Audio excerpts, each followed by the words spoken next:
Le jour des morts. Il s'agit d'un rituel qui s'étale sur 2 jours, les 1er et 2 novembre, au cours duquel les Mexicains célèbrent la vie des membres de leur famille et des amis proches qui ne sont plus. Le pays prend alors une atmosphère festive.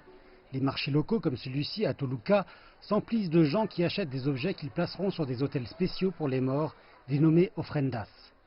La plupart de ces objets sont faits à la main, tels que des petits crânes faits de chocolat et de sucre, des décorations confectionnées en papier crêpe et des biscuits en forme de cercueil. Maria Cristina Hernandez explique qu'il s'agit d'un mixte de commerce et de tradition. Il est important de sauvegarder les traditions que nous ont transmises nos ancêtres. C'est aussi quelque chose qui procure à de nombreuses familles qui se cherchent des ventes un revenu saisonnier qui leur permet de se nourrir. Cette année, de grands défilés se sont tenus à Mexico pour honorer les morts. Des gens de nombreuses nations y ont participé. Il s'agit de jours fériés spéciaux au cours desquels les Mexicains célèbres ou anonymes qui ont quitté ce monde sont vénérés. Des spectacles publics de grande échelle comme ceux-ci ne constituent que la toute dernière édition d'une longue histoire de célébration ici, dans la capitale mexicaine, en ce qui concerne le jour des morts. Sur la place principale de Mexico, le Zócalo, le plus grand hôtel du monde est ouvert au public. Le président mexicain Andrés Manuel López Obrador s'est rendu à son inauguration.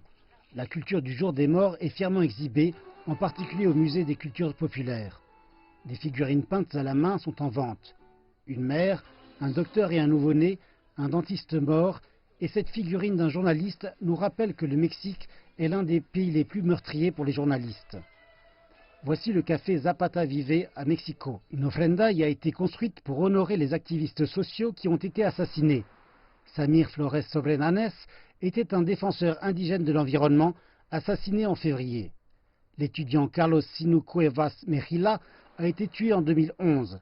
Jiri Chaakola, un défenseur finlandais des droits de l'homme, avait été assassiné dans l'état d'Oaxaca l'année précédente. L'anthropologue Martha Turok explique que partout ailleurs dans le monde, des morts violentes comme celle-ci ne laisseraient que de la peine derrière elles, mais pas au Mexique. Ce qui diffère au Mexique et diffère parmi les groupes indigènes est la croyance qu'ils reviennent. Et qu'il y a une réception des âmes en passant du temps avec elles, en leur donnant à manger et à boire. Lorsque quelqu'un meurt, il y a en fait une période de deuil, c'est une perte. C'est ce qui se passe après, le fait que vous pensiez que la personne reviendra qui rend cela plus vivable. Ceci est l'essence de ce que cette fête traditionnelle offre aux Mexicains et au reste du monde.